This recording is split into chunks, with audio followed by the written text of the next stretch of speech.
starting high level, what would you say the biggest levers for fat loss are that most people overlook? The biggest lever that I would look into is the amount of regular activity that somebody gets. And most of the time we talk about this as non-exercise activity thermogenesis, which is just a fancy way of saying all of the regular movement that you do throughout the day. And it's nice because it's one of those really small barrier to entry ways to be able to increase fat loss, to increase activity levels and overall quality of life. And it's easy to monitor. So you can take a standard step counter, take a look at how you're doing as far as standard steps throughout the day, and monitor that throughout your fat loss journey. And what's really cool about that is we have a compensatory mechanism in our body to prevent us from losing body fat called metabolic adaptation. Now, this is different than the conversations that people have about metabolic damage. What it really is not a drop in your resting metabolic rate. It's a way for your body to stop weight loss by doing one of two main things. It will either slow our ability to move around throughout the day. It makes us more sedentary, or it ramps up hunger signaling. And so these two things in combination can stop that fat loss and lead into that fat loss plateau that we often always see. And so by monitoring our step count, by monitoring our NEAT levels, we can have a proxy of what our activity levels are throughout the day, and we can make adjustments to achieve that fat loss that we're looking for with some very objective data. And so what's cool about it is if you see yourself moving at, say, 8,000 steps per day on average, and then you start to lose weight, and then all of a sudden it starts to get down to 6,000, and you start to find, okay, it's now becoming harder to lose more and more weight.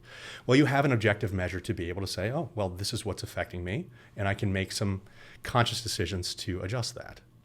Wow, so people who plateau when losing weight, it can sometimes be attributed to this, to simply a decline in non-exercise physical activity? It oftentimes is. Wow. And it is because the sheer magnitude of how much this affects you is probably something that a lot of people underestimate. When we look at NEAT levels throughout the day, it can account for up to 2,000 extra calories burned. Whoa. Yeah. That's a lot. And this is in a person that has a very high activity lifestyle, right? So most people are going to be sitting at between 500, maybe 750, but 750 extra calories to eat during the day is rather nice because it allows you to have some more things that will increase satiety, to make you feel a little bit better along your journey. But if you really start to focus on this and you find, hey, this is what I can fit within my lifestyle, and it makes it easier for me to stay adherent to my diet, it's a great way to up this, and it can be rather significant. And like I said, it can almost double the amount of intake that an average person could take in during the day. Wow. And does this decline in non-exercise physical activity, does it tend to be a conscious decision, or is it unconscious? It's completely subconscious. Whoa. And so the interesting thing about this happening is that people don't realize that it's that dramatic. And then when you combine that with those increased hunger signalings, all of a sudden we may have been monitoring our diet, we may have been consistent and adherent. That starts to falter, and then we start to lose that extra calorie burn from the non-exercise activity thermogenesis on top of that. And these two things are essentially a double whammy that can stall you out. So when dieting, especially for a prolonged period, we tend to subconsciously, our activity levels decline. Mm-hmm. We tend to get more hungry. And what does this form of activity look like typically? I've heard fidgeting is a form of non-exercise physical activity. All of it is. Anything that you do that is not dedicated exercise is counted as NEAT. And so, it could be the movement that you have every day at work. It could be fidgeting. It could be just your standard walking. It could be going to the grocery store and getting groceries. Literally everything adds into this. But the cool thing is it's something that's under your control. And so if you know that this is under control and we're monitoring it, we can make steps to avoid these plateaus because we can actually do something about it. And the biggest thing on a fat loss journey is control what you can control, because you're not going to be able to control how much the scale drops. You're not going to be able to control, how much lean muscle you build. You're not going to be able to control body composition specifically. But you can control habits and you can control routines. And the amount that you walk is largely within our control. Obviously, if you're making sure that you're taking account for your time management skills, you can get some more in. And so there's a little bit of influence there. But this is one of those things that to really take full advantage of this, making it a concurrent type of thing that you do is very beneficial. And what I mean by that is, can you pace around when you brush your teeth? Can you pace around when you're talking on the phone at work? You have a walking pad here in your office, which is a brilliant idea for being able to take advantage of this. And so this is not the type of thing that you would typically have, right? When you were growing up, nobody thought about having a walking pad in their office. But when you become conscious of the benefits that it can give you, it's one of those small things that you can change that can come with big results. And I think that people really underestimate the difference that this makes, because they think, well, if I'm going to add in more walking, that doesn't necessarily feel very hard. It's not difficult. Maybe I should go and, run wind sprints for 15 minutes or however long you can run wind sprints, which is not very long because it's very fatiguing. But what's really interesting about that is when you look at dedicated exercise, unless you're doing things like marathons or triathlons, it's really not burning that many calories. And so in that 10 or 15 minutes that you're really fatiguing yourself in high intensity exercise, you might be burning 100, 200 calories. Whereas if we do NEAT and we think about it throughout the day, we take a break every hour in our work day and we walk for 5 minutes, which can, if you look at that throughout the day, adds up to about 10,000 steps. All of a sudden you've got 1,200 more calories that you can work with.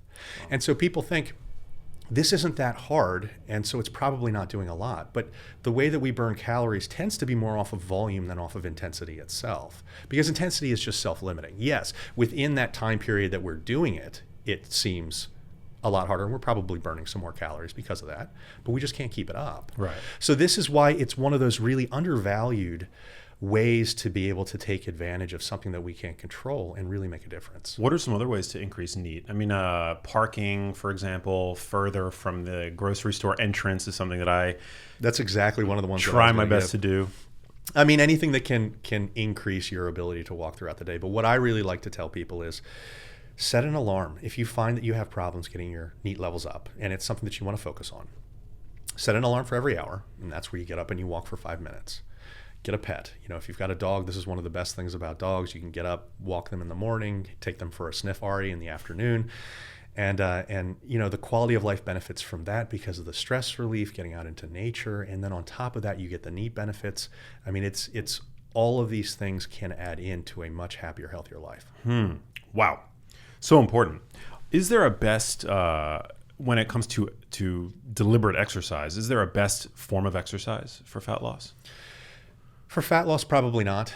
And this is one of those things that is a little bit, the public perception is that if I get in and I weight train and I get in and I do my cardio, then I'm doing what I really need to do to lose body fat. And I like to point out the fact that you probably don't use those two modalities to really burn calories. They're not very good at it, particularly weight training. But that's not why you do it, and that's not the benefits that it provides. Building more lean muscle has a massive amount of benefits: bone health, cardiovascular health, health for reducing injury risk and illness, and all of these different things in longevity and quality of life. We look at things like the muscle mass index, and the muscle mass index is monitoring the amount of muscle mass that an average person has. And when you look at that, the correlation between that and quality of life and longevity is much better than the standard things that we use, such as BMI. And we've used that for decades. And, when we're focused on just losing body fat, I think that we forget some of the other really beneficial things that we can gain from some of these other modalities. And so when we talk about what can we do specifically to lose body fat, the answer is just general activity levels. But these other things we want to add in because over time they can make our lives a lot easier. And what I mean by that is when you have more lean muscle mass, you have a lot of ancillary benefits that will add into that body composition that you're looking for to begin with. We secrete a lot of different things from our bodies that are beneficial when we resistance train. I mean, we secrete myokines that are proteins that aid in cardiovascular health, brain health, mood, metabolic health. We secrete extracellular vesicles that contain genetic strands called MIR1. When MIR1 is in muscle tissue, it hinders muscle growth. When we resistance train, it actually releases it from that muscle tissue, allows us to unlock the ability to build lean muscle. But what's even cooler than that is it then travels to adjacent adipose tissue. When MIR1 is in adipose tissue, it increases lipolysis. So not only are we allowed to build more muscle by doing this, we increase fat burning efforts as well. Wow. And even more importantly, having more skeletal muscle allows us to utilize and store glucose more readily. So one of three things is going to happen when we take in excess glucose. We're going to either utilize that immediately, we're going to store it in skeletal muscle tissue, or we're going to store it in adipose tissue. And so by having more skeletal muscle, it essentially acts as a metabolic sink. It allows us to store that in the skeletal muscle tissue rather than putting into body fat reserves. And so there are certainly different situations where one over the other may be really beneficial. In modern life, we store enough in adipose tissue as is. This is not caveman times where storing stuff in body fat is really important because it can, improve our ability to survive over time. Calories are not at, calories are at a premium now. We're not focusing on, oh my God, I need to find some more calories. Yeah. So in this day and age, having more skeletal muscle can be a very beneficial thing from a metabolic perspective because it staves off metabolic problems. And this is why we may see certain people like the skinny fat phenotype have real issues with metabolic disorders. I mean, they have pre-diabetes levels that are pretty high. They've got diabetes levels that are pretty high, and pretty soon it goes from being skinny fat to being obese. And so having all of the skeletal muscle tissue in play from weight training can be very beneficial from that body composition perspective. So I don't want to downplay the benefits that it has, but will it really help directly in the acute time frame for fat loss? Probably not. But you look better at higher body fat levels because you've got more shape from the muscle. It protects you metabolically. It technically increases your metabolic rate a bit. It's about 10 calories per pound per day. So it's not anything major, but over time that really adds up. And it increases confidence. And so if you add all of these things in together, you're much more likely to promote a healthy lifestyle. You're much more likely to keep it going long term. And you're much more likely to be successful. And it helps to boost metabolic health, which is something that we're hearing a lot of today with regards to the public health or chronic disease crisis that many Americans and increasingly people around the world seem to be struggling with aspects of their metabolic health. Maybe you can speak to that. Well, I mean, this goes back to it being a metabolic sink. When you have the ability to utilize glucose and absorb glucose in a different manner than essentially just shuttling it straight to your fat stores, you prevent yourself from going down that pre-diabetes route. And so this is a real way to have your body act as a sponge to absorb all of that and prevent some of these issues that others fall into. And like I said, this is irrespective of overall body fat levels in a lot of manner, because we see these very skinny people have pre-diabetes and start to shift into that. And so this is a benefit, whether you feel like you're prone to it based on your body composition or not. It's an important thing to look into. Yeah, people have differing capacities with regards to how fat they can get before they start to show signs of metabolic distress, right? Like there's certainly a genetic component to it. Yeah, a genetic component to it. How much your pancreas can handle production of insulin to be able to handle all of this. And at least initially, it's funny because we always talk about insulin resistance being a bad thing, and yes, it is. But at least initially, it's a body's compensatory mechanism to prevent body fat gain. Because what insulin does is it shuttles glucose into tissue, right? And so it's either going to shuttle it into skeletal muscle, which is what we want, because insulin can be beneficial there, or it's going to shuttle it into adipose tissue. Technically, the optimal situation would be if insulin was resistant at fat tissue and sensitive at muscle tissue, because then it would all be going into muscle tissue. So insulin resistance tends to kick in as a body's defense mechanism to prevent more glucose from being stored into body fat. Unfortunately, this causes all of those problems with, downregulation of insulin control over time, and then ultimately leads into diabetes. So interesting. Yeah, I mean, today people are struggling with metabolic health at rates that are unprecedented, and so this is all incredibly helpful information. One of the things that I love about your content on social media is that you don't pull any punches when it comes to myth busting on social media. There's a lot of, I would say wellness myths, nutrition myths. What would you say are some of the biggest nutrition myths that you find yourself battling against? I mean, constantly fighting against insulin and cortisol are really big ones. And that's not to say that they're not bad in certain circumstances. But I think that you're in the work that you do, I found that one of the things that you kind of really focus on is the nuance of the situations. And these are two things that have some very distinct nuance. Like I said, insulin can be very beneficial, and when it's under control, it's not something to worry about. And particularly if we're in a calorie deficit or at maintenance levels of calories, you can't really store body fat when there's no excess energy to store. So it really doesn't matter what insulin's doing anyways. And yet this is something that's completely vilified all the time. And this is why we see people constantly pushing, people that don't have prediabetes and diabetes should be using glucose monitors. Yeah. It makes zero sense. And the only thing that's going to end up coming from this is we're going to start pushing rates of orthorexia because it's essentially creating an eating disorder.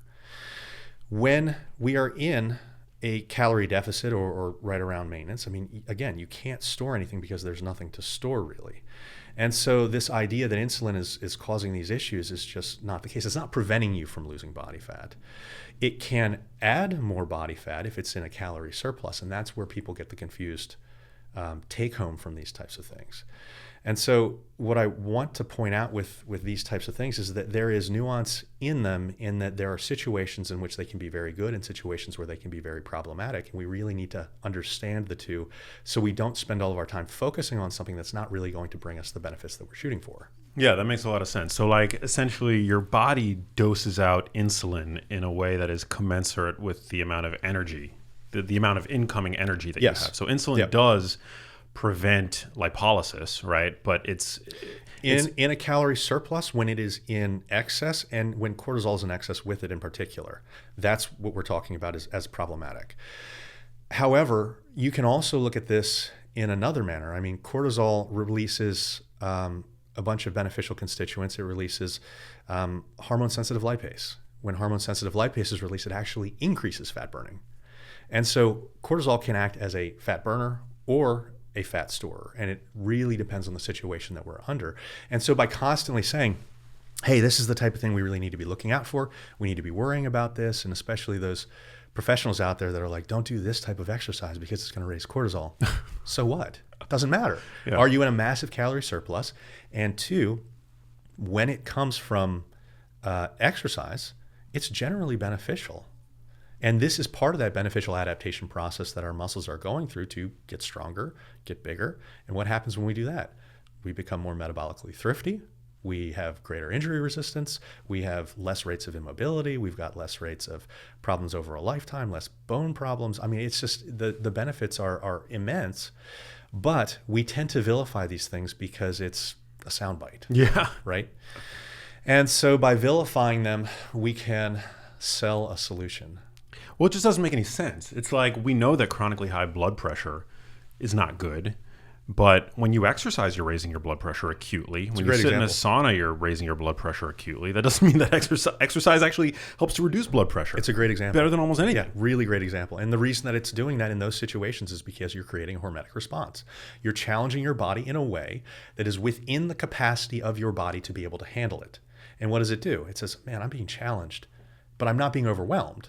So maybe I should get better at handling these challenges that I'm facing, particularly if you do it over longer periods of time, because your body says, this is what my body's experiencing, and I need to get better to handle it.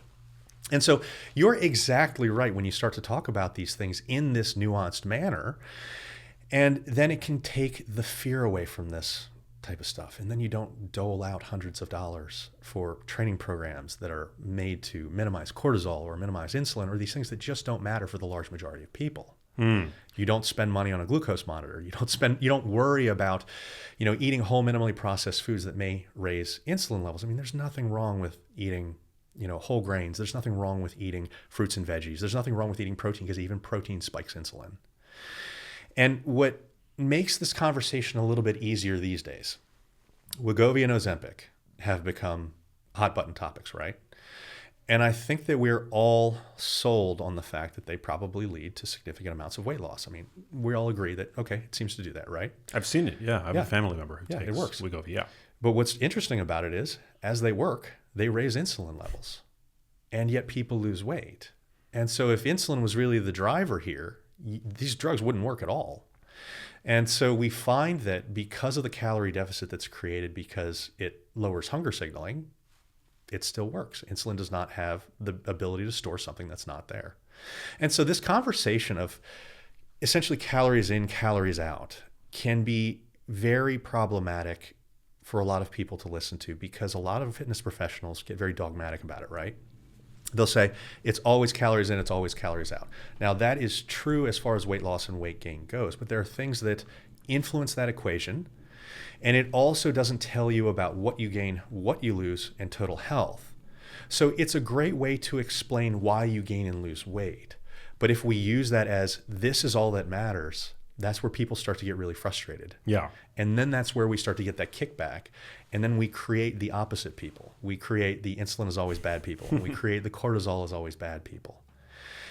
And so as a health professional and people that are trying to spread the right message, I think that we have to be, like, again, nuanced about the message that we give and really explain where it makes sense and why it makes sense. Because I think that if we understand the whole concept, it makes it a lot easier for people to accept it. Because it's not like you're saying, hey, your experience doesn't matter and it doesn't make any sense, because certainly parts of their experience can. But maybe when they're trying to go on a journey of, say, something like fat loss, maybe their experience doesn't quite make the same sense under those conditions as it did in the situation that it made sense to them. And the way that I like to point this out is, if we're just looking at these minute little components of the big story, it's like opening up a room that has a bunch of really interesting things inside. A fitness influencer will take a flashlight and they'll point it into a corner and they'll say, that's the answer right there. Someone who's trying to actually tell you the entire story will say, that's okay. Turn the light on, illuminate the whole room, and then you can see everything. So you can understand that that has a reference and a point to it, but maybe it doesn't mean the whole thing when you look at the rest of the story. And so by elucidating essentially everything that's going on, we can gain a better idea of what we should do to reach the goals that we're shooting for. So what would you say are the keys then to sustaining a fat loss regimen? I guess we'll specifically hone in on diet. What would you say are the keys to making that sustainable for a lifestyle? Sustainable for a lifestyle, yeah. I mean, the first thing that we want to talk about before really getting into any specifics, and this is almost preaching to the choir based off of what you talked about in DC, but you're going to want to make the majority of your diet based on whole, minimally processed foods. And I don't want this to sound preachy or that there is no room for some processed foods in a diet, because there certainly is. And I think that this is, again, one of those parts of the conversation where we need to have the nuance there to really understand where we're going, because I think that if we do have that nuance and we don't stay so black and white, we can get people to really understand how to best use it for themselves. And so when we look at ultra-processed food diets, they certainly lead to much higher levels of obesity. And this is through a variety of mechanisms. They're hyperpalatable, they have a lot less nutrients, they are very calorie dense, they have a very low thermic effect of food. And I think that people understand quite well that they probably don't have a lot of nutrients and they probably have a lot of calories. I think the thermic effect of food aspect is lost on a lot of people because it's just not something that's talked about a whole lot. But the thermic effect of food is the energy required to absorb, utilize, and metabolize food, right? So it's the calories that we burn just using the food that we've taken in. It can account for up to 15% of your total daily energy expenditure. That's a significant chunk. But what's really interesting about it is it's driven both by the macronutrients that you've chosen and by some of the food matrix that we take in as well. So proteins increase your rates by 20 to 30%, carbs increase 5 to 10%, and fats increase the rate by 0 to about 3 or 4%. So you can see that proteins are probably the mainstay in a lot of people's diets that have good physiques for a reason, because it adds in not only from building lean muscle standpoint, but it actually helps you maintain lower levels of body fat. So when we equate the macros and the calories, even knowing that these are the numbers that happen with increasing total energy expenditure from each macronutrient, we still see something strange. We see double the amount of calories burned from metabolizing food from whole foods compared to unprocessed foods. Double. Wow. Yeah. On top of that, we see less glucose-induced adipose storage. We see less glucose being shuttled to the fat tissue itself. And it's no wonder that we see obesity rates that are 51% higher in people that have mainly ultra-processed food diets. And on top of that, remember how I mentioned that the muscle mass index is one of the best indicators that we have of longevity and health?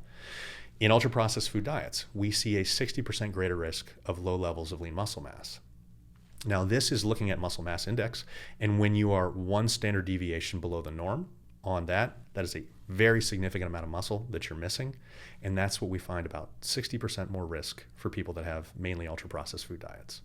Wow. Yeah. I mean, the norm, your average person walking around is pretty, I would say, under muscle. Lower on muscle anyways. Yeah, lower in muscle anyway. Wow. Yeah, so this creates a really big problem. And all those benefits that we were talking about earlier, the metabolic health, the brain health, the cardiovascular health, the injury risk reduction health, all of these different things start to tank because of this. And again, this is not a diatribe against ultra-processed foods. You can certainly include some ultra-processed foods in your diet, and I am a big fan of people doing that if this can increase overall adherence and consistency to a mainly whole food diet. And if it's done in a conscious manner that is an active choice. I point out this situation like, I don't want to go to an NFL Sunday and not have a hot dog. And that's okay, because it's not going to really throw me off if the large majority of my nutrition is from whole minimally processed sources. They simply contain more phytonutrients, zoonutrients, cofactors, micronutrients, fiber, and ultra-processed foods can't replicate that. So this is that type of conversation that I think is really important to have. And I think that based off of the stuff that I've seen that you've put out, you're very open to this type of discussion.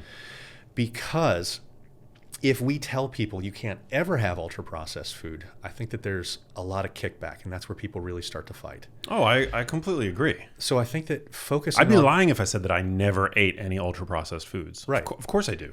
But at the same time, you recognize the value of whole minimally processed foods. Right. And this is where it's really important, and the message that we should be putting out is that, hey, look, it's not just about macros. It's not just about the calories, because we have these other things that happen.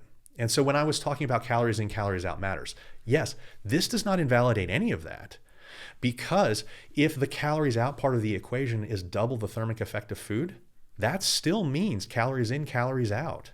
It's just being influenced by the food that you're choosing. So people will say, well, you said that it's just calories in, calories out, but I'm eating the same calories, but it's affecting me differently. Yes, the calories in is the same. Calories out is different. So it doesn't invalidate these things. And I think that this is the type of thing that really confuses people when they have these conversations, because there are different nuances to this, and that thermodynamic equation can shift. Yeah.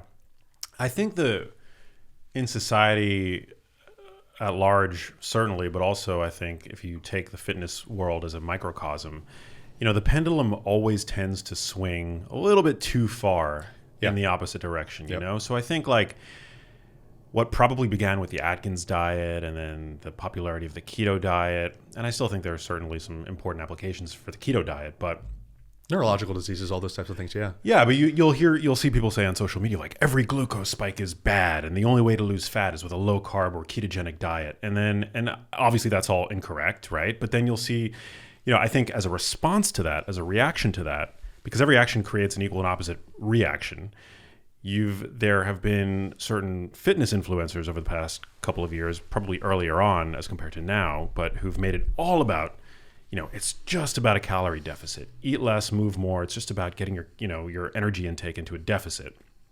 And now we're getting to a point, thankfully, I hope, especially with, communicators such as yourself, and I try my best to do the same, is to bring nuance to the table, you know? Right. And what you said there is exactly right. And I think that that's the issue, is that one set of voices gets so loud that it causes a reaction in the other side. And it's problematic, because maybe the message that they put out at base was correct, or at least initially, right? So if we're saying calories in, calories out, I mean, that's accurate. Yeah. But it almost became a holier than thou thing. Like a dogma in and of itself. Yes. Yeah. And on top of it, it's not very actionable. And so if you tell people eat less and move more, what I knew that before. This doesn't make a difference. Like people know that they should be eating less calories and that they should be exercising. They don't know how to do it. And I think that if they value all the benefits that can come from it, maybe it can cause people to actually make those steps. And I think that that's part of the reasons that we have these conversations and we discuss things like, the myokine release, the MIR1 release from these types of things, the thermic effect of food from higher whole minimally processed foods and all those types of things. And I think that if we can essentially educate people on this, we can finally make a difference. Yeah. It's like telling somebody who's stuck in poverty to just spend less. Just make more money. Yeah, it's like it doesn't give them the tools to understand how to make money, how to create a budget, and to understand the value of a dollar. There are so many, I think, important educational aspects that go into somebody being able to actually lift themselves out of poverty. But to just hear, it's very condescending. It is. And unfortunately, because it feels holier than thou, you stop listening. Yeah. Even if a lot of what they're saying is right and may be beneficial, you stop listening entirely. And so what I'd like to get into is discussing some practical applications so we can actually make a difference. Yeah, let's do it. And so when we discuss this, we have never had a situation in this country where we've had higher levels of obesity and lower levels of lean muscle mass. And certainly when obesity is in play, we want to lose body fat to get out of that range, right? But I think that the thing that is really undervalued here is how much of a benefit lean muscle can bring to the table. And we started discussing some of this with muscle mass index and all these other things. But I think that people need essentially some guidelines to be able to do this because you want some practical help in making this happen. And I think a good rule of thumb is understanding that if you are significantly higher than 20% body fat for men, significantly higher than 30% body fat for women, it probably makes the most sense to just attempt to lose body fat, because losing the excess body fat will cause more health benefits than literally anything else. You're in a position where you can likely simultaneously build lean muscle as you lose body fat because it can be metabolically protective. But once we start getting into that 10 to 20% body fat range for men, 20 to 30% body fat range for women, this is where we should likely have a shift in our mentality from the way that we've done things in the past. And I say that because people really understand that maybe they should be getting into the gym, but they often think, well, maybe if I can lose that last 5 to 10 pounds, maybe if I can just get abs, I'll finally be happy, without realizing that they don't have the lean muscle underneath to make it as easy and sustainable as possible, to give their body the shape that they were going to go for in the first place, or to make it healthy and give them the performance that they're looking for. And if we can start to understand that, hey, within those body fat ranges that I recommended, maybe if we shift our mindset from constantly having to lose body fat to, hey, let's build some muscle for a time period, we can break that diet roller coaster cycle.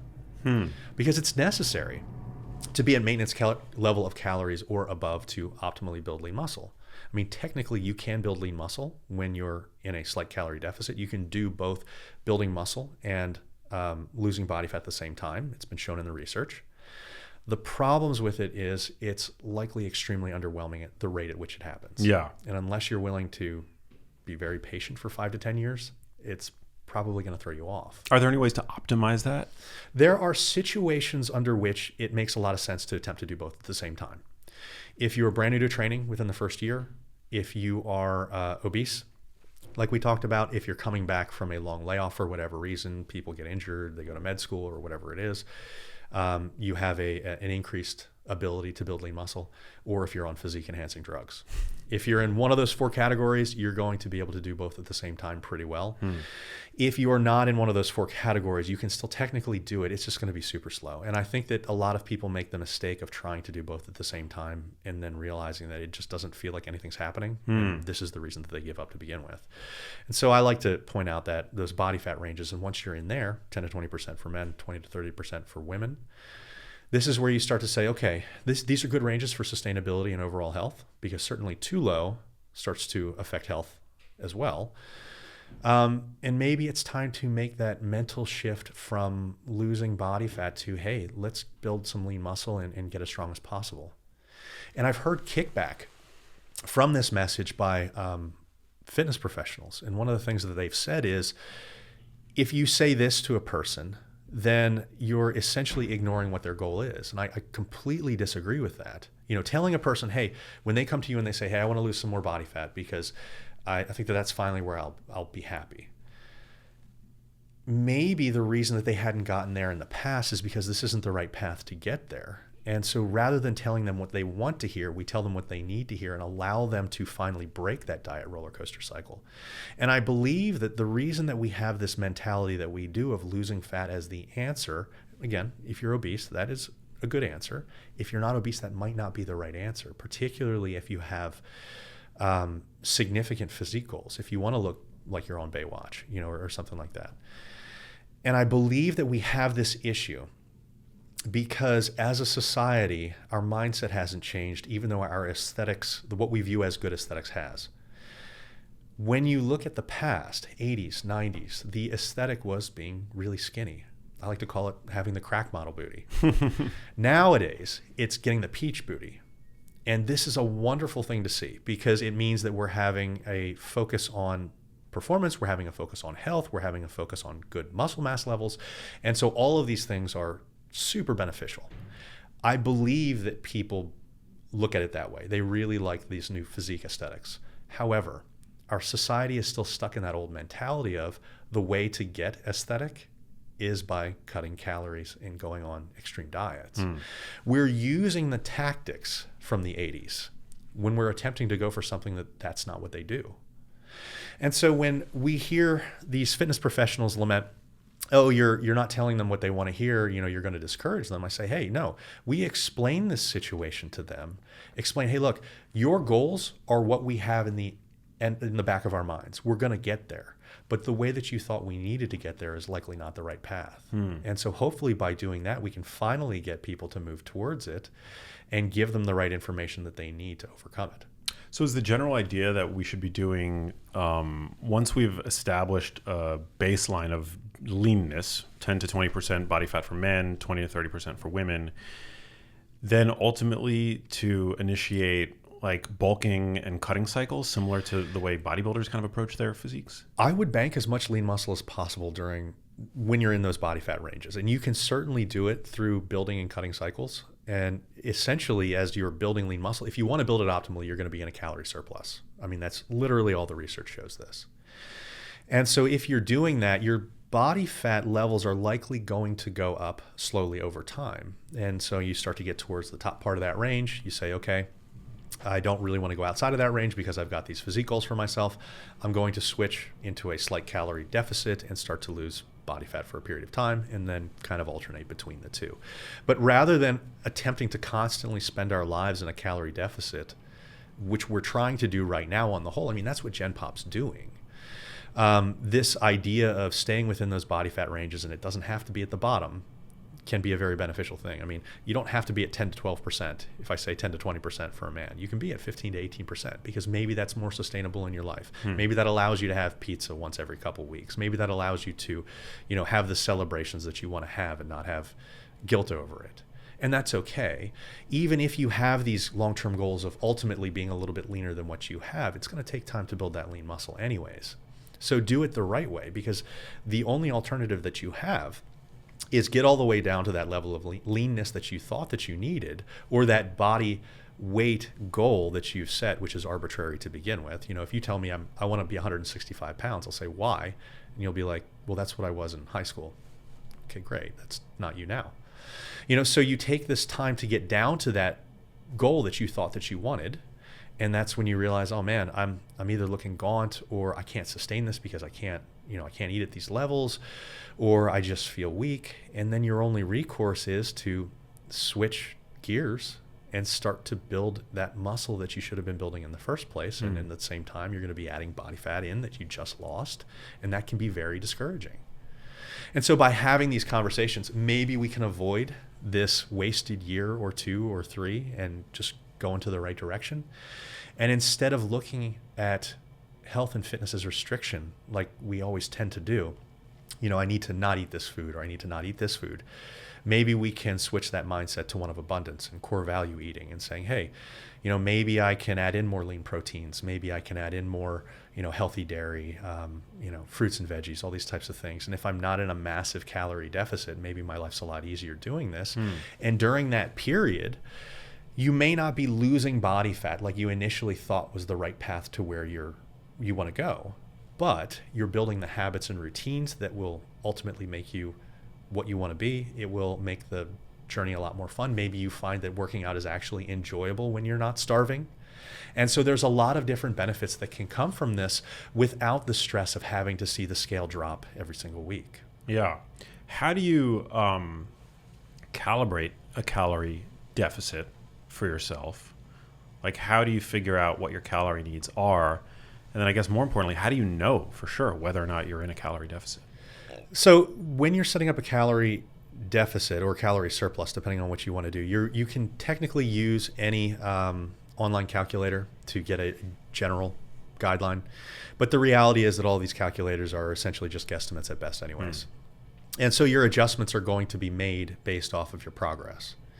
And nobody can really tell that specifically until you start to follow a person for 2, 4, 6, 8 weeks and see how they go. And that's assuming that they're actually consistent and adherent with the nutrition itself. But for rate of loss, it depends on current body composition based on where you are now as to what a proper rate of loss would be.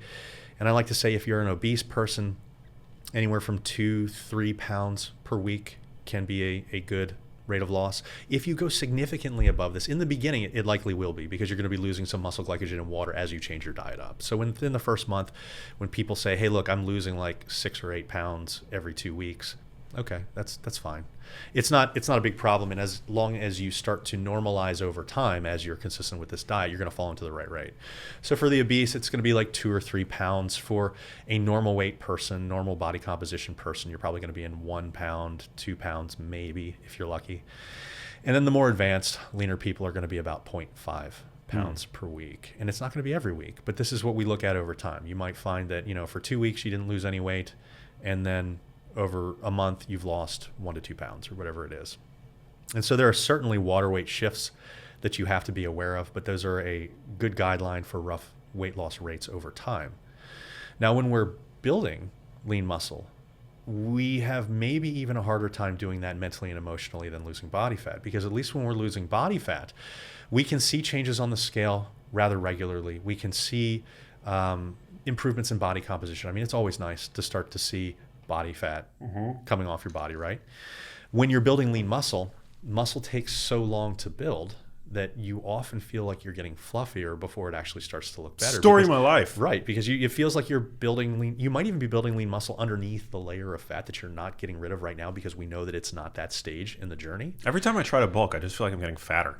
Yeah, and so people need guidelines for doing this type of thing. And what I would recommend is monitoring rate of weight gain over time.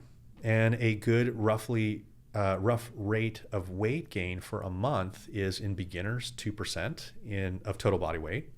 In intermediates, 1% of total body weight. And in advanced, 0.5% of total body weight. And so if you're monitoring these rates of gain, you can feel a little bit more comfortable, assuming that you have a proper weight training program in play, that you're gaining as much lean muscle as possible and as little body fat as possible. But at least this gives somebody a guide to say, okay, am I in this right range? Am I doing this correctly? Because if you don't have that, you question yourself constantly. And I find that people that go off and try to do this on their own, about 2 to 3 months in, they're like, I think I'm just getting fat. And maybe that's the case. But if you have the guidelines, it can give you a little bit more patience and a little bit more comfort in knowing that you're probably doing the right thing. Now, do you recommend tracking? Like calorie intake, protein intake? I do. But I do, let me put it this way. I do at least for 3 or 4 months. So this is not something that will typically be appropriate for a person to do for the rest of their life. And we realize that. However, if you never do it, you probably have no idea what you're taking in. Yeah. You don't really know what proper meal composition looks like. You probably don't know what maybe peanut butter really comes to mind. A spoonful of peanut butter can be like 100 calorie difference between your spoonful and my spoonful. And so by tracking at least for a time period, we can gain some real insight into how this affects us. If you have very distinct goals of change, if you really want to change your body composition, you probably need to track during that period. Because if you're not tracking and it stops working, you don't know where it's not working. Yeah. You know? And so do we need to track for the rest of our life? No, probably not, but it probably makes more sense to eat ad libitum after learning about these food intakes, how your body reacts to them. And then when you're in more of a maintenance phase or you're happy with where you are. And so then it can become something where you start to intuitively eat, that phrase that we always hear about. But intuitive eating just doesn't work very well when you want to make major changes because, like I said, you don't know what's wrong when it goes wrong. Yeah. Well, I've heard like nobody intuitively eats their way to 8% body fat. Nobody guesses their way to 8%. You've intuitively eaten your entire life, and that's why you're at 25 to 35% body fat. I mean, that's what you intuitively eating is. And so usually calling it educated eating or something like that probably makes a lot more sense. But yeah, I mean, there are guidelines for where macronutrients should probably be to put you into the right health or the right position to optimally promote, gain lean muscle and prevent muscle loss in a cut. Proteins are always one of the fun ones to talk about, and you'll usually hear from professionals 1 gram of protein per pound of ideal body weight. I think that's perfectly fine. It doesn't have all the nuance of the real distinct answer, but it's a little high, right? The real answer is like somewhere between 0.7 and 0.8. Well, it depends. And so it's the 1 gram of protein per pound of ideal body weight is a good thing for general population. It even works in obese people. You can do that, or 1 gram of protein per centimeter of body height. They're both great. I mean, they work really well for just a general recommendation that's quick and easy, and you can just throw it out there. So if there are professionals that say it, and I know a lot that I really respect that actually say both of those, it's the right answer. It's a good answer. It's not the fully nuanced answer. And so a more nuanced answer, if you really want to adjust your nutrition to give you the best return possible, if you're not obese, we want to shoot for 0.72 to about 1.5 grams of protein daily per pound of current body weight in the non-obese. Now, this is influenced and can change based off of age, body composition, whether you're in a calorie deficit or a calorie surplus, how lean you are. I mean, there's a variety of factors that actually affect this. I mean, the more lean that you are and the more of a calorie deficit that you're in, you should probably be in a higher end of that range, at 1 or maybe slightly above 1. And what's the purpose for that? So when you're leaner or when you have a calorie deficit, there is your body is potentially going to catabolize muscle because you're in a calorie deficit. It's got to pull energy from somewhere, right?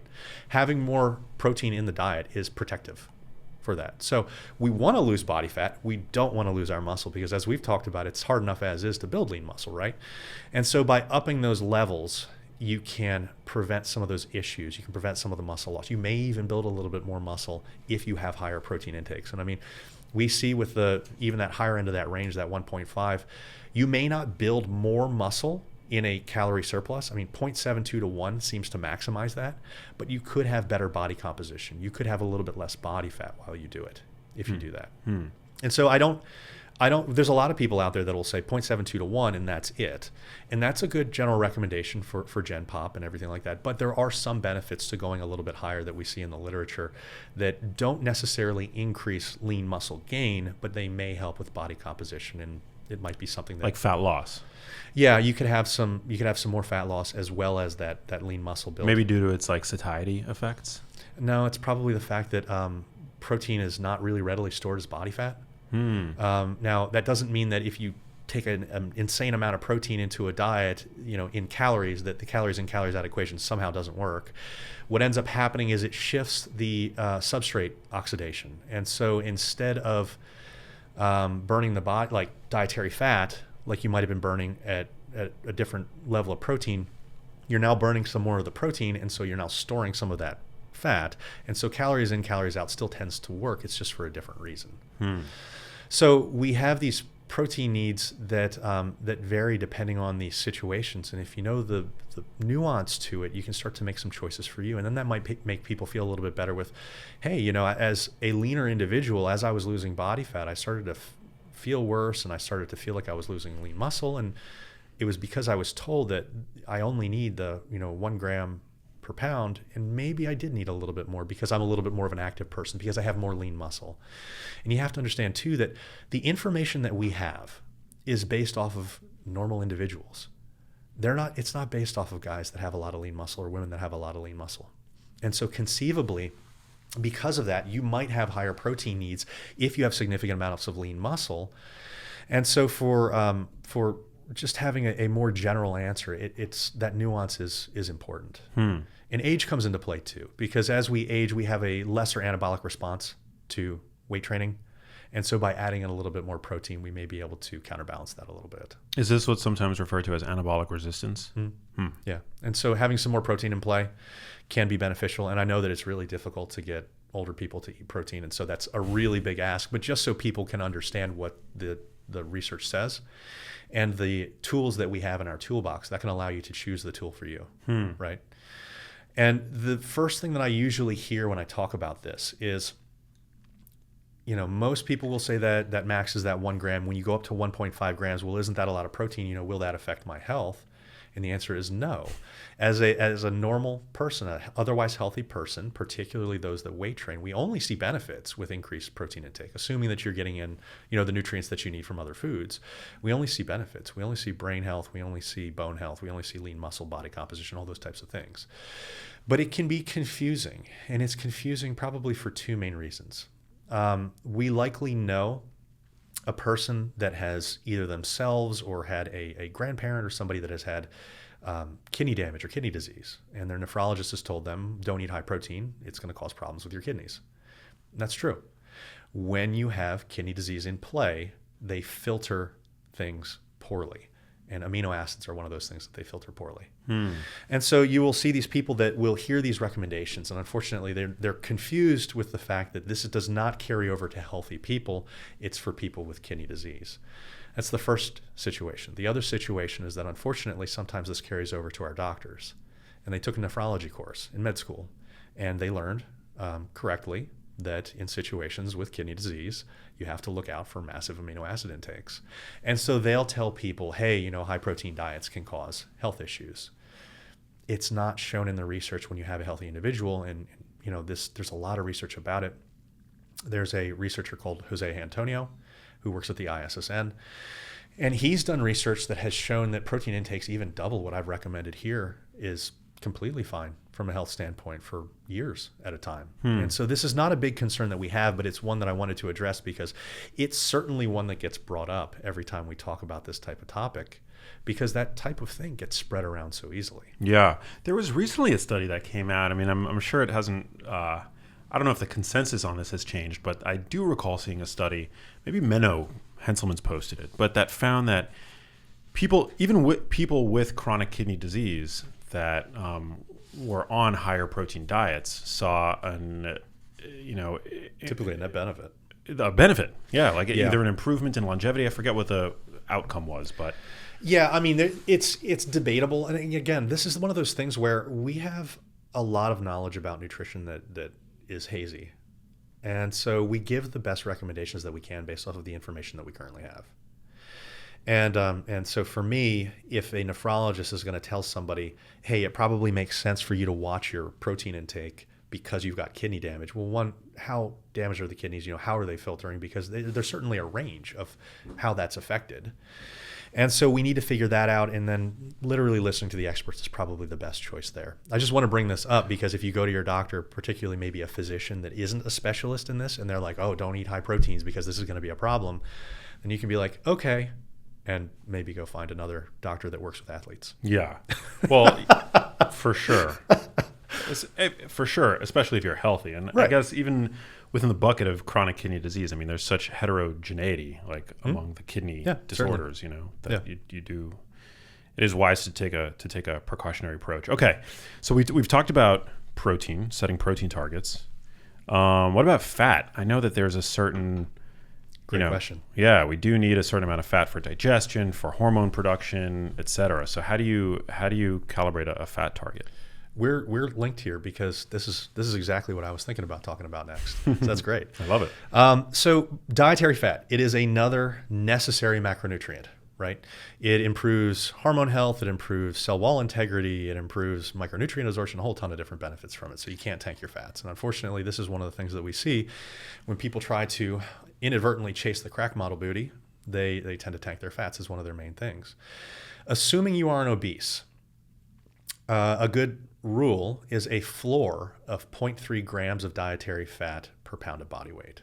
That's your floor. Don't go below that. Now, you can shift your ratio of carbohydrates and fats as long as you hit your protein goals and as long as you're staying within your calorie goals for a day. So the ratios don't tend to make a massive difference outside of a few situations that we can talk about. But fats are an interesting conversation because the number side of the situation is very straightforward. 0.3 grams, move on with your life. The majority of your calorie intake should probably be from unsaturated fat. And this is where we get into the nuance, and this is where it gets controversial. Because you will see the black and white people in this as well, the dichotomy, right? We'll see people say saturated fat is always bad. We'll see people say saturated fat is never associated with cardiovascular disease. And unfortunately, the real answer is a little bit in the middle. And so I want to discuss this because I think that this can be a very beneficial thing for people to see, because this is a huge point of contention every single day on social media.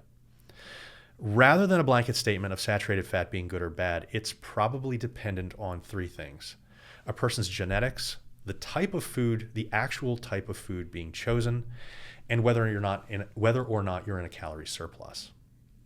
And so the healthfulness of fats, it's just not a function of just the saturated fatty acids themselves. There's something called the food matrix, which is the components in food that make up all the healthful qualities.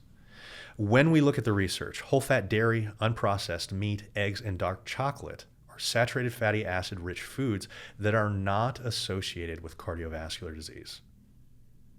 Hard stop.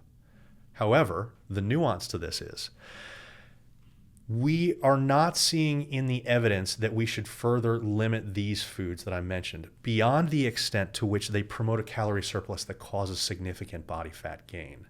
And that's where that nuance is, because there's a lot of people out there that will be like, hey, eat as much red meat as you want, it's completely healthy.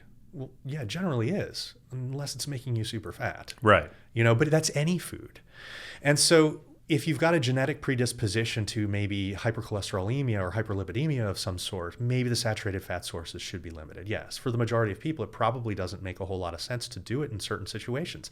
I mean, that whole fat dairy, the eggs, and we've talked about eggs on your Instagram page, before. It's cholesterol normative. It helps cholesterol levels. Unprocessed meat, including red meat, seems to be very healthy, unless we're in certain situations. If we're in that super calorie surplus.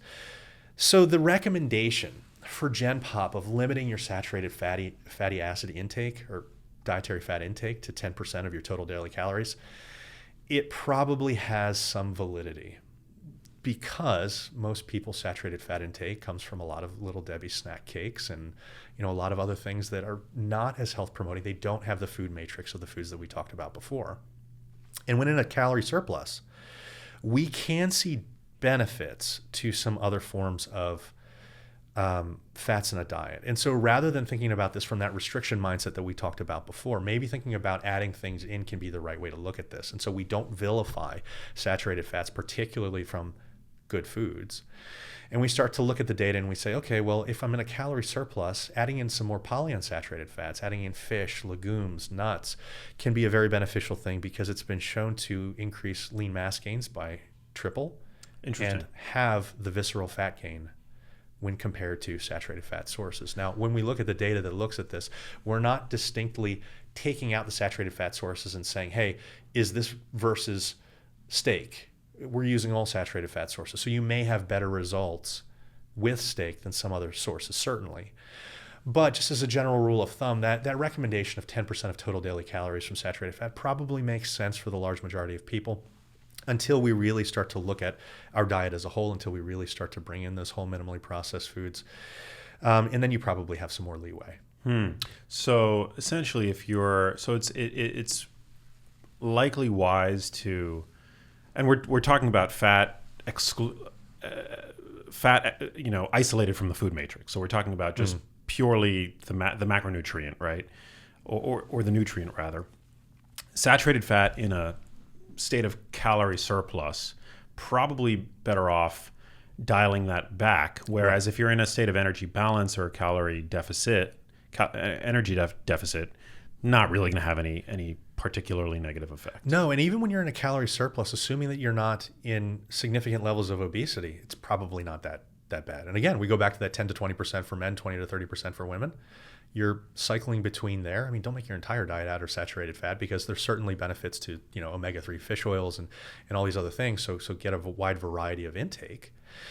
But let's stop unnecessarily demonizing something that doesn't necessarily need to be demonized. Let's really understand where it makes sense to say, hey, look, maybe we should cut back there.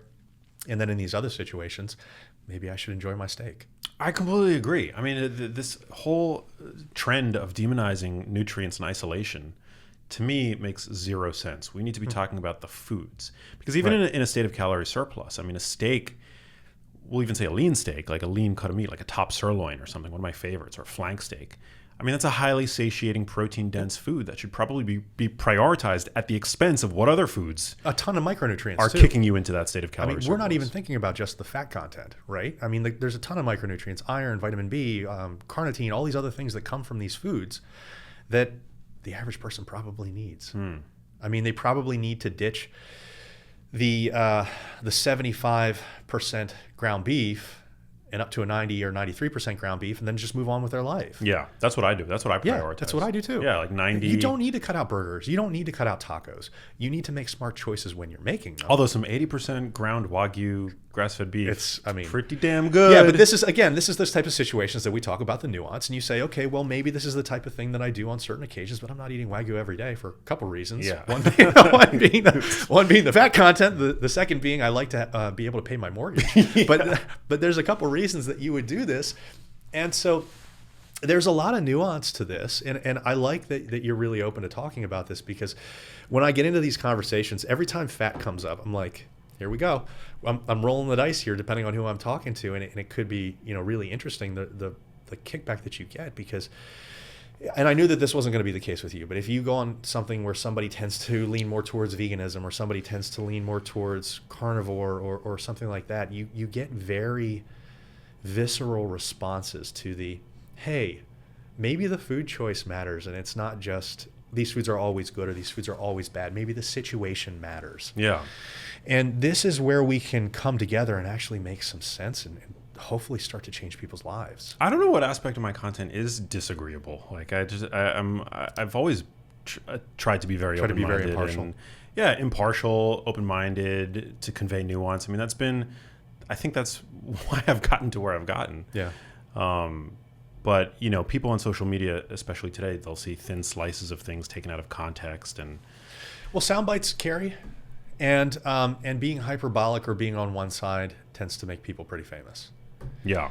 And it tends to make people famous because I think that for Gen Pop, it's easier to know this is what he or she stands for, this is what he or she stands against. And when you take the nuanced approach, it's like, what is this person, where's this person's allegiance? And it doesn't have to be that way. Your allegiance can be to health. It doesn't have to be to meats. It doesn't have to be to vegetables. It can be to the fact that, when we look at the preponderance of evidence, it suggests that both of these things have very valuable benefits. And when you start to think that way, I think that it cuts out a lot of those disordered eating tendencies that a lot of people are starting to display these days. It makes, eating more enjoyable. It makes it much more sustainable. And life's a lot easier. Yeah. Where do you stand on carbs? So this is the most controversial one. Yeah. You've got people that fearmonger any and all carbohydrate-containing foods. You've got people that fearmonger fiber, which is a form of carbohydrate, indigestible as it may be. You've got people that endorse high-carb diets, low-carb diets. We've already talked about the mechanism behind insulin and fat loss and how it really doesn't matter. It ultimately comes down to energy balance. But nonetheless, there is still a significant proportion of people that are afraid of carbs. So what's your take? Well, the reason that carbs get so much controversy is because it is technically the only non-essential macronutrient. So you don't need it to live. that doesn't mean that doesn't come with health benefits. Right. And particularly with the message that we've been pushing here with, lean muscle and building lean muscle is probably the direction that most people should be going. I mean, the majority of people aren't obese, which is a good thing. And so the direction that most people should be going is figuring out how to maximize lean muscle building. And carbs certainly have benefits in that. When you exercise, the specific muscles that you use have compartments that have muscle glycogen drained, and that affects fatigue and recovery.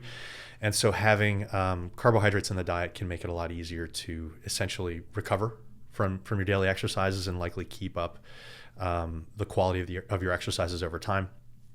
And there have been studies looking at ketogenic diets and low-calorie diets, and they certainly show that you can build muscle on these diets. The problem is the farther that you take them out, the more it seems that they don't build it as well.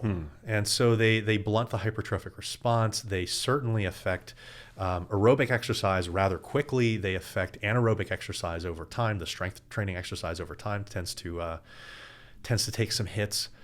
And that's confusing for people too, because you can look at studies that will look at strength athletes, like really well-trained strength athletes, Olympic weightlifters, powerlifters, and you can put them on a ketogenic diet and have them test their strength in 4 weeks, and they'll have just the same amount of strength.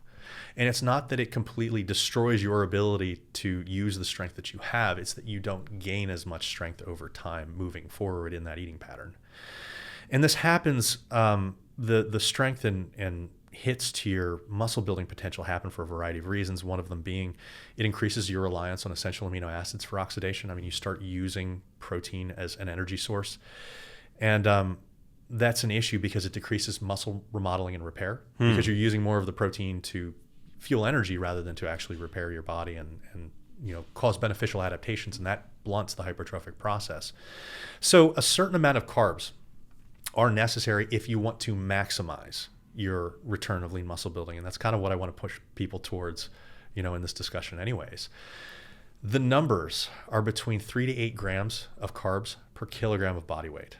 So quick rough math, 1.5 to 4 grams per pound of body weight. This is where I get a very visceral reaction and kickback, because when people start to do the math about that, they realize I'm not going to lose body fat taking in that many carbs. And my answer is, you're right, you're not. And there's a reason that we don't see the highest levels of lean muscle building in a calorie deficit. And when we look at the research about that, I mean, calorie deficits of as little as 200 calories below maintenance daily can either blunt the response entirely or even start to cause a slight loss in lean muscle in some people, depending on genetics. And that gets more severe the deeper into a calorie deficit that we go. And so if people are just trying to cut body fat, we recommend between 200 and 500 calories below maintenance daily. And that's a good range. It's where most people can retain a good amount of lean muscle and where they'll still see a significant amount of body fat. Once you go beyond about 500 calories below maintenance, that's where you really start to see that lean muscle loss ramp up. And people will do it because they'll say, hey, I'm seeing the scale move really quickly and that's really motivating for me. Unfortunately, the scale is moving really quickly because not only are you losing body fat, you're losing a significant amount of lean muscle with it. And that's why the scale's dropping so quickly. So we want to keep people out of that. And that also increases the larger your calorie deficit also increases the risk of the metabolic adaptation that we began the conversation with, right? Well, metabolic adaptation, it responds mostly to the amount of weight loss. Now, yes, it will respond a little bit to the severity of the deficit, but it's probably secondarily to the fact that you're losing more weight. And so metabolic adaptation ramps up because of weight loss itself. And so as you're doing that and losing more and more weight, your body says, hold on, we need to pump the brakes here. And I'm going to make this guy really sedentary and I'm going to give him really bad cravings so we can start to, stall out this weight loss effort and maybe even add body fat back. And if you think about this historically, it actually makes a lot of sense. We have this very almost unilateral system in our bodies because our bodies still think that we're cavemen. Right. And so, when you were a caveman... Some of us still are. Yeah. I mean, I got a nice brow ridge. And so when you start to think about how that worked historically, if you were losing weight when it was difficult to find food because you had to either forage or hunt, it was a bad thing. And so it wanted to make you more sedentary and move less when you're not going out to find food. And so that would be a way to stall you out from losing more body fat. The problem is these days, we have as many calories as we could ever possibly need. So it doesn't serve a purpose right now. Now, technically, in some people, there's a mechanism in the opposite direction where if you eat too much, you actually start to feel really nauseous and you don't want to eat. But it doesn't work to the same extent. It's not as good as the other system that prevents weight loss. And so we have to be conscious of the fact that that these things are happening, and if we are conscious of when and why they're going to happen, that's when we can make those moves to fix it. And also when it comes to carbohydrates, I mean, fiber seems to be... It's very beneficial. It's very beneficial. Well, not only is it very beneficial, the foods that contain fiber are very nutrient rich. I learned this recently, that when you actually eat fiber, like when the bolus of food contains fiber, you're actually pooping out a significant proportion of calories. You might be. I can't say how much because it's going to be dependent on the overall meal. And like we said, the full diet makes a lot of sense. Yeah. You have to take this into the context of a full diet. And you're going to be... But they've done like stool studies crapping out where they look to see like what energy is recoverable from stool Yeah. on like high fiber diet. Like, I mean, I could be butchering this, but like from what I recall reading, so take with a grain of salt, there's like a higher amount of energy. Gastric motility. And so there might be less time for absorption and digestion. And in some diets that may make a lot of sense and be beneficial. But, the big thing here is if we're talking about these levels of taking in proteins, fats, carbs, and we're realizing that for most people, we probably want to be at maintenance levels of calories or higher, we have a decision to make. And so we're either going to take the scenic route and stay at closer to maintenance levels of calories, or we get into more of a calorie surplus, and that's when we start to focus on the rate of gain that we talked about earlier, monitoring that monthly rate of gain. And so you do have this decision on what's most comfortable for you. And if it's more comfortable emotionally and mentally to stay closer to maintenance and say, hey, I know that it's the right move for me, but I just can't emotionally handle seeing my body fat levels rise that fast, that's okay. Don't spend your entire life in a calorie deficit. You're going to do yourself a real favor. Makes a lot of sense. I want to talk a little bit about your background. You've got a really unique... Bizarre. Yeah. Dental surgeon, oral surgeon? I was a dentist, dental surgeon. Dentist turned and bodybuilder and fitness coach? Yeah, so I was always I was always big into fitness and nutrition anyways, and I was formulating in the dietary supplement industry for many years. And this is going to sound sad, but realize it's been many years, and so this is a good story I like to point out because I think that it can really give some perspective. My father ended up getting esophageal cancer, and he was a dentist for 35 years, and towards the end I had a conversation with him, and I said, hey, if you could have done something different, what would you would have done? What would you do? And he said that he wished that he would have spent more time with his family, better prioritizing his time because he had a lot of time spent at work, and that he would have taken care of his health more. And having been in fitness and nutrition, as a hobby, helping friends out, building their programs and all that, and hearing him bring up this thing that I think is so incredibly important and can help so many people, I turned to my wife, who is a fitness fanatic herself. And I mean, she's got a no shoddy resume. She went to 2019 Worlds for Olympic weightlifting. She had an American record for snatch for a long period of time. She may still have it. So she's a very accomplished lifter herself. And I turned to her and I said, hey, look, I was talking to my dad and this kind of struck home for me. And I think that I can make a difference for people if I can, get out there and get my message heard and hopefully be able to give some people some insight into how to actually change their lives. Would you be interested in starting up a coaching business, a nutrition consulting business? And she was like, yeah, sure, let's go for it. And so we did that. And I was, doing dentistry for 2 or 3 more years while I was doing Maui Athletics, which is my fitness and nutrition coaching business on the side. And it finally started to take off and, was good enough to be able to promote the lifestyle that I enjoy living. And I don't have a whole lot that I want. And my sign of success is, can I go to a restaurant and order what I want to order within reason and not have to look at the price? If I'm not ordering like a Macallan 25 for a drink, as long as I don't have to worry about what I'm ordering, I feel like life is pretty good. That's how I feel.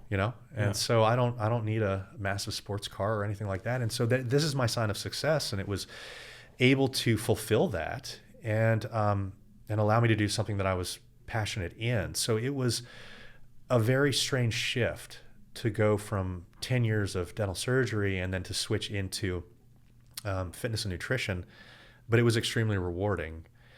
And I like the idea of preventative care.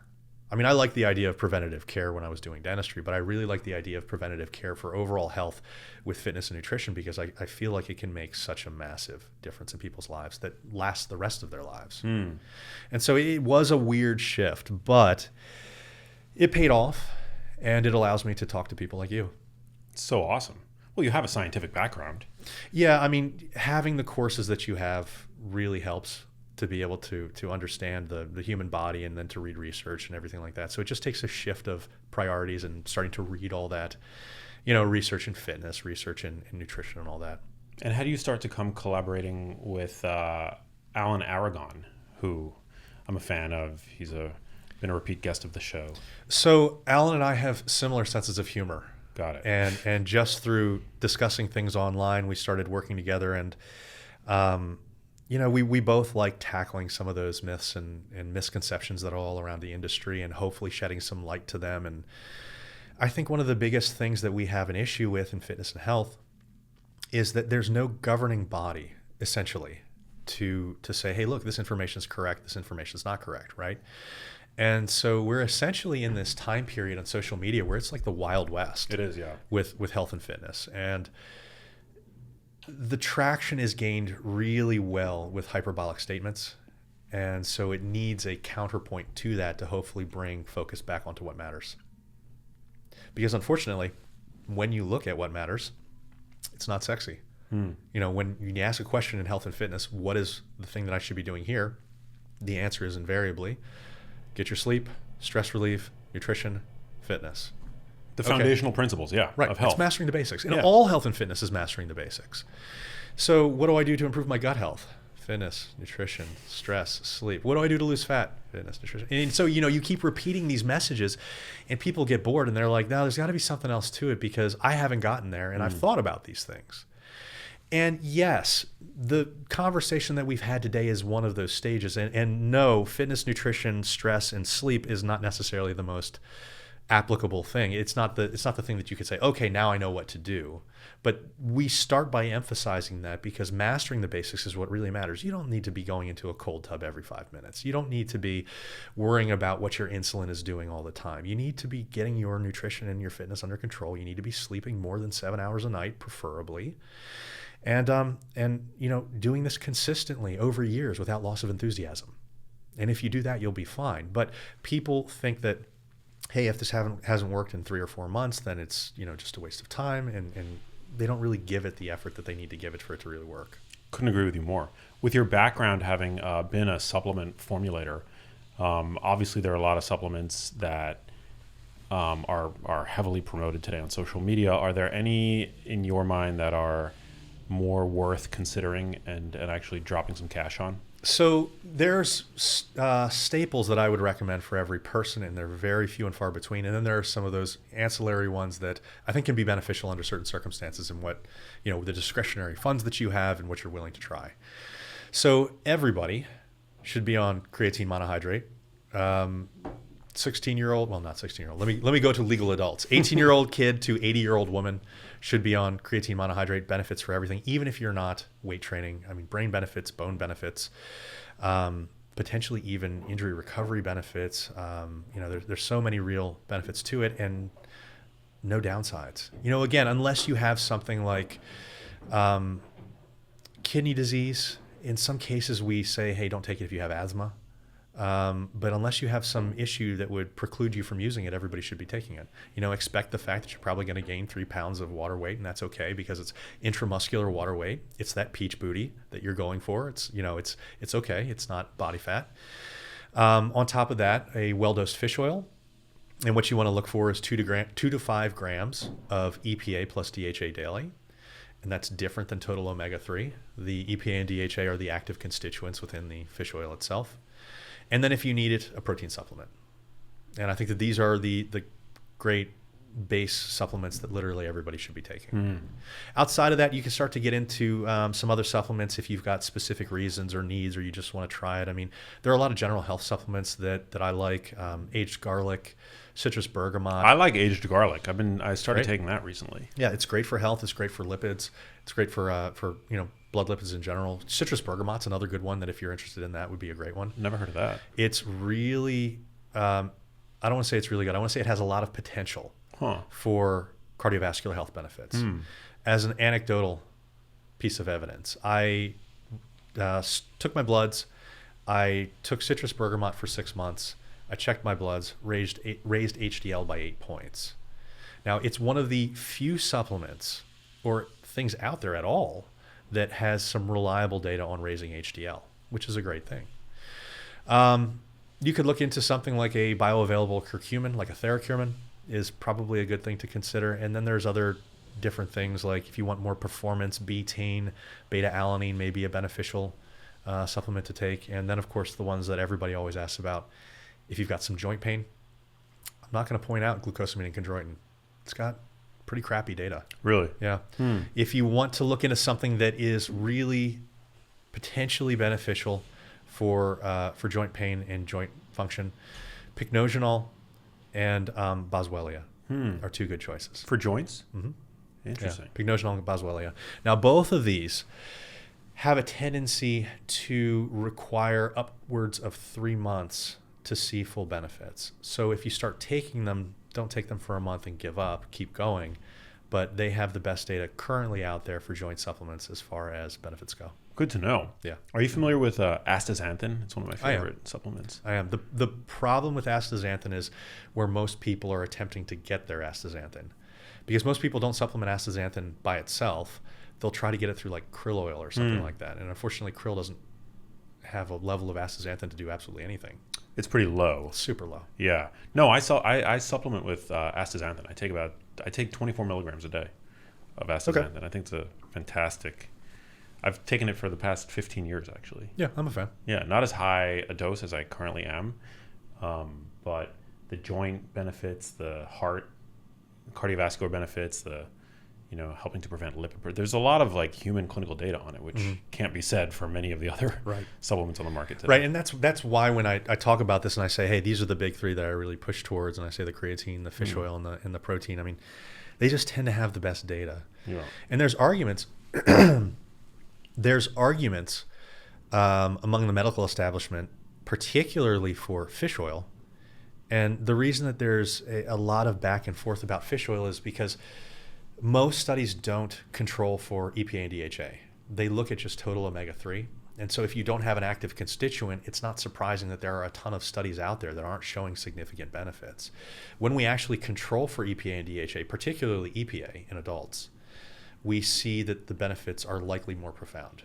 I'm really glad that you brought that up. So how does that translate to interpreting the back of a fish oil bottle? You want to make sure that the actual amount of active ingredient, the EPA and the DHA, makes up a high proportion of the fish oil that's in the bottle. So what you want to do is you want to take a look at the back of the label. It should have a thing that says the exact amounts of the EPA and DHA. If it has them in a blend and it doesn't show what each is, ditch it, get something else. Yeah. That's a red flag to begin with. It should have the numbers. And those numbers for the daily serving that you're getting should be between that 2 and 5 grams for the EPA plus DHA. Preferably for adults, we want to have a 1-to-1 ratio of EPA to DHA or higher. You'll often see 2 to 3 or 2 to 1 for EPA and DHA, and that's completely fine. DHA is beneficial, but it's more beneficial during brain development. And so you'll often see like vitamins, prenatal vitamins and things like that have a lot of DHA in them, and that's okay. And they do serve some benefits for adults, but the EPA tends to serve a lot more benefits because hopefully our brains have developed by the time we're really looking into taking these types of things. Yeah, well, we continue to grow new brain cells in certain parts of the brain up until death, and DHA, is one. We tend to underconsume DHA, and it is one of the most important structural building blocks of the brain. But EPA, I think, is known primarily for its ability to resolve the inflammatory cascade. Yeah, it can. And lower triglycerides. And it can also improve cellular permeability in a way that's beneficial. There have been some studies out there, and in fact, there was one that just came out, I think it was like 5 or 6 months ago, that suggested there might be some muscle building benefits to taking fish oils, and it's possibly because of increased permeability to some cellular walls. It allows nutrients to come in a little bit better. Now it's far from proven, but there's enough other benefits for fish oil to make me say, hey, it's probably a good idea to take. Interesting. Yeah, fish oil is one of my staples. Now, if you are a person that has a diet that has fatty fish meals 2 to 3 times per week, you probably don't need it. Yeah. Right. But that's just not the majority of people, which is why I still recommend it. Right. I agree. I love that you don't take like a one size fits all approach. Right. Super important. I mean, the reality is we're not eating salmon very often. Yeah. You know, I work with a lot of clients, and the amount that are actually eating salmon regularly, it's just very small. They're difficult to cook, you know, and some of the other things are a little bit easier that you can throw into a crock pot or an Instapot and just have food for the rest of the week. So it's really dependent on your diet, and certainly if you're getting that in, you can forego the fish oil. But for the large majority of people, it's a good idea. Yeah. So fun. It's a wide range of topics. Dude, yes, I love it. Well, it's always good. It's always good getting to hang out with somebody who you get kind of a sense of who they are from their Instagram content. And I've always loved your content, and I think it's like really important, really well done. But that's one of the great things about having a podcast. You know, you get to actually like jam in person, nerd out on all these different topics. Well, and you get to talk for a longer period of time, you know, and finally get into some of that nitty gritty that you don't typically get into. Yeah. You know, and this is where we talk about those things like the dietary fats and the different kinds, and how, you know, this could have influence and how this may not have influence under this situation. And so I love getting into these things too, because typically we can put out some really good information and I can learn at the same time. You know, you always learn from the people that are hosting, and you always get to see different viewpoints. And, and I think that can be a very beneficial thing. Well, the way that I communicate science has been influenced by following people like you, Alan Aragon, my friends at Mind Pump, who I think do a great job in terms of fitness science communication. It's just when you use it for good, it's a really wonderful tool. Social media, podcasting, and all that stuff. I like the idea of being used for good. Yeah, of course. You are being used for good, my friend. I mean, that's the entire goal, right? It's to be able to get these messages out. Yeah. And when you have a platform like you do, I mean, that serves a really, really important thing. It serves a really important niche. What tools can you offer people in terms of assessing the quality of information that they're getting today?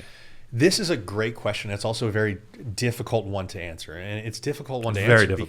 Because I have opinions on this. The problem that most people have is that they're viewing follower account as credibility, and I don't blame them for doing that, because what else are you supposed to look at if you don't really know what to look at? You know, if you're not somebody that spends their entire life learning about health, fitness, nutrition, the body, I mean, that's like asking me to fix your car. It's a really bad idea. And so if a mechanic tells me something, I say, okay, and I just kind of move on. The best thing that you can do to wade through all of the information that's out there in a complex topic that is very nuanced, like fitness and nutrition, is find a variety of different people that appear at least credible on the surface. You know, follow Max, follow me, ask us questions. When there's a controversial topic, ask us why we think that. And one of the things that I really pride myself on is with my content, there's literally always a research reference to why I'm saying what I'm saying within like the video and within the caption. So you can check into why I'm saying what I'm saying. Now, maybe you don't know how to read research, but at least that's a starting point, because it can show that I'm just not making stuff up out of nowhere, right? So the important thing is, have a person on a controversial topic explain their stance, and then ask them to explain the stance of the other side and why that may not be correct. This is the important distinction between people that really understand what they're talking about and people that are just trying to push a message. Because just trying to push a message, whether it's right or wrong, maybe they don't really understand what they're saying. Maybe they're trying to sell you something on the back end. But if you can ask them to say, hey, look, Alan says this guy says this, you know, can you explain to me why the guy that's saying that is not necessarily correct, or whether or not it's correct in all situations? Maybe it's a situation where what they're saying is right, but it's not applicable for what you're actually asking. Yeah. And so by getting into the nuance of the situation, you can learn what's really going on there. And I think that understanding the opposite sides debate is what really sets apart the people that really know what they're talking about versus people that are just trying to push that message. What about topics where there is a difference of opinion even amongst well-informed people? We'll say experts, This is where you do the best that you possibly can. Yeah. I mean, again, there's a difference. There's an argument between experts all the time. What is the quality of the evidence that they're using? And one of the things that pops up into my mind is there is a ton of experts with PhDs that push really large amounts of metabolic data or mechanistic data or maybe animal data. And they'll say, hey, look, we see this under these situations. Well, do we have human data, human outcome data? And is it under those situations that this happens? We can see situations where we will, eating late at night will cause a larger insulin spike for a longer period of time over the nighttime, right? So there could be the claim, oh, well, having a larger insulin spike will lead to more fat deposition. But then we look at the actual data that shows that when you equate calories and you eat no matter what time of day, it doesn't cause this fat deposition. So we actually have outcome data that we can look at. So there's a difference in the hierarchy of the data that's being put out there. Now, assuming that you both have equal levels of hierarchy of data, that's when you have to start to make some calls based off of the breadth of the data and maybe anecdotal evidence. And, I don't love saying, hey, turn to anecdotal evidence immediately. You should always look for what the research shows because, unfortunately, we're really bad at staying objective in our experiences. I mean, there's a lot of different fallacies that will come into play. I mean, maybe we paid for something that we're doing. Maybe we bought in because it made us feel like a part of a community. I mean, carnivore and veganism has a tendency to do this. You feel special because you're part of a community, so therefore it can never be wrong. And maybe it's a sunk cost fallacy or something like that. So anecdote has its place, but anecdote has its place once we've exhausted the information that we have from controlled research. And that's how you start to incorporate both of these into probably getting the best results possible. Yeah. And what about, just peeling back the onion one layer further, what about when your own value system diverges from the scientific data? So, and I'll give you a good example, a practical example of that.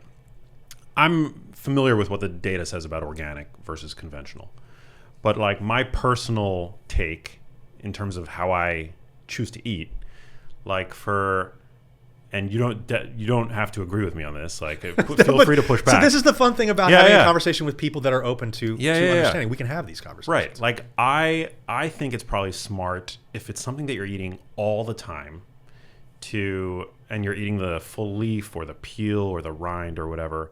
I think it's probably smart to, if you have the means and it's accessible to you, to prioritize organic for those foods. And I know that, natural. I'm adding in all the caveats. I know the science. I know the. I'm not judging you in any way. I'm not trying to fall into any fallacies, naturalistic fallacies, or anything like that.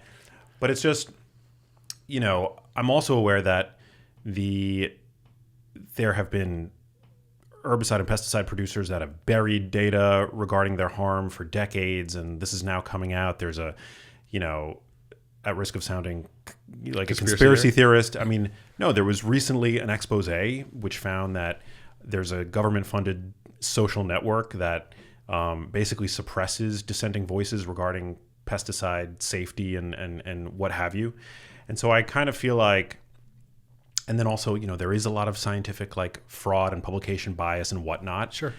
And so I understand what the science says, but also I have a value system that I feel compelled when, buying something like blueberries or dark leafy greens, if I'm going to eat them regularly, which I strive to, I try to buy organic, in that context. So in this example specifically, that could backfire in a way, and it could backfire because organic doesn't mean pesticide free. And in the research, we actually see equal levels of pesticides on organic foods. And unfortunately, I mean, you'll see research both sides. You'll see one that'll say this has less, and then you'll see other ones that say this has more, because it's probably dependent on the crop and who's been spraying it. Right. The problem with organic pesticides is that there are a lot that are actually more problematic than some of the synthetic pesticides, like, cadmium, copper, and some of these other ones are very toxic. Like copper sulfate. Yeah, very, very toxic. And unfortunately, they're used in organic. And the problem with organic is that they don't have as stringent requirements for tracking what's being used. And so you could see a study and it'll say, hey, this has lower levels, and you'll be like, good, that conforms to my bias. But it might not be what you're getting. And so am I worried about pesticide levels on either? I'm not personally worried based off of the data that I've seen. If you want to eat organic and you can afford it, I mean, it's very likely not going to hurt your health in any way. It's probably not going to benefit your health in any way based on all the statistics and research out there. It's probably not going to make a difference. But if it makes you feel better, it probably tastes better. One, because organic, like taste and things like nutrient levels have far more to do with time of harvest than whether it's conventional or organic. And organic tends to be harvested closer to the time that they're the most ripe. That's interesting. I never heard that before. Yeah. Wow. It has to do mostly with crop rotations and then time of harvest, whether they have the more nutrients or whether or not they taste better. Wow. And so you'll see more conventional foods might have more of a bland taste, and that's one of the reasons for that bland taste. Wow. And so if you like it for that reason, I mean, it can be perfectly fine. I think that the conventional type of produce is necessary, and I think that it's necessary because if we tried to switch to all organic, we probably couldn't feed the nation in any way that would be effective from a monetary standpoint in the amount of arable land that we would need. And so we're getting into a situation that's again very complex. Yeah. So if you tell me, well, I'm not afraid of conventional. I still eat conventional if I'm out and about and whatever. I generally I like to set guardrails for what I bring into my house. And it's a values thing. I'm not saying that this is a scientific rationale, that there's a scientific rationale behind I don't think it's going to hurt you in any way. So I think that this is one of those things. My big stance for most things in my life are, if it doesn't affect me and doesn't hurt other people and you're happy, I'm very happy to support you in doing that. And I mean, this goes for literally everything. And so can I say that there's going to be major benefits to it? I can't objectively say that at this point. But can I support you in doing it? Yeah, I can absolutely support you in doing that. And then you ask yourself, hey, is this ethically or morally correct? And I think that if it's the right choice for you, it's the right choice for you, and you don't have to justify that to anybody. Yeah. So is that the political answer? Yeah, I like it. I like it. No, because it's funny. There's a lot of, I think the way that science evolves is from having a difference of opinion and letting the ideas fight themselves out. This is the problem that we have with social media right now, and one of the things that I feel really bad about anytime these conversations come up. People have a problem with, if somebody disagrees with you, you're like, that person's stupid. Yeah. Whereas that person's a Nazi. Yeah. Nazi gets thrown around a lot in the past 10 years. Yeah. But you can be an intelligent person and not agree on every single thing, and you don't have to. Right.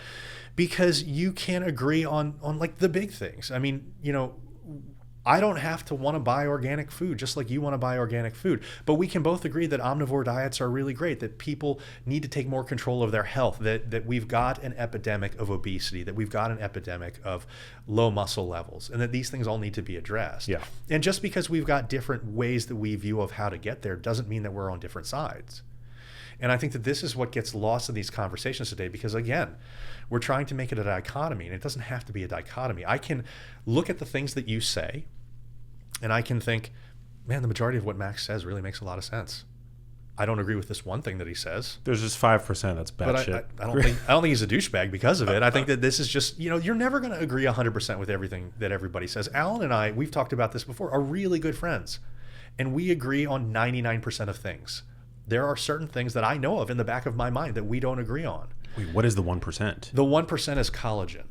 is interesting. collagen supplementation. He's in support. He's posted favorably about it. He has posted favorably about it, and I don't. So my stance is a little bit more guarded. I'm not against his stance on it, but I've got a very guarded stance on it, because if you look at some of the more stuff coming out, connective tissue synthesis rates are just not really being increased when we look at these types of things. So is it really going to be benefiting skin, hair, nails, joints? Is it only going to be benefiting joints when it's a type 2 undenatured collagen in osteoarthritic patients?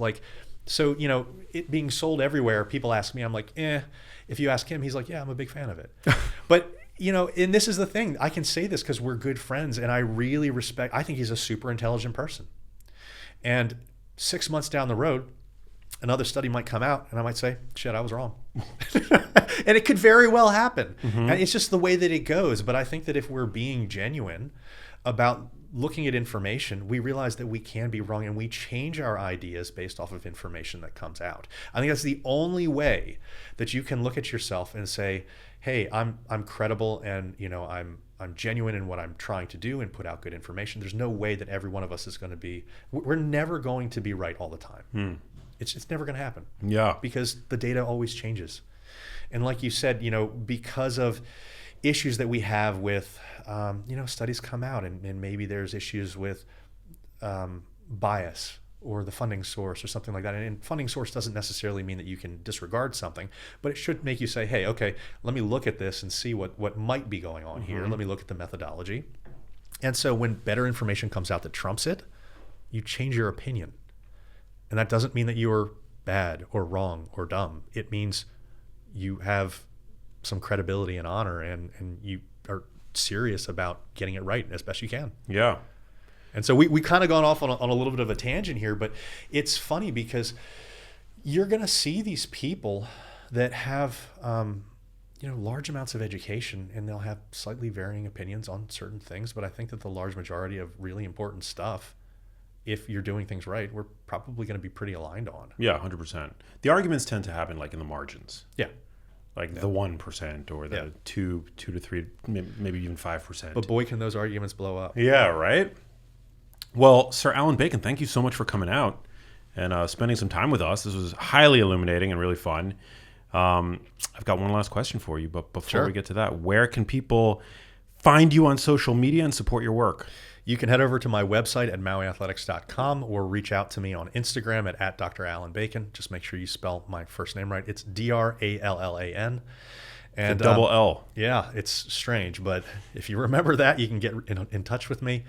And I am more than happy to discuss anything that we've talked about today, including research citations to help back it up. Yeah, let it not go unnoticed that you brought essentially a book of scientific citations with you. So thank you for that. Oh, no problem. Yeah, it means a lot. Well, the last question that gets asked everyone on the show is a bit more philosophical. What does living a genius life mean to you?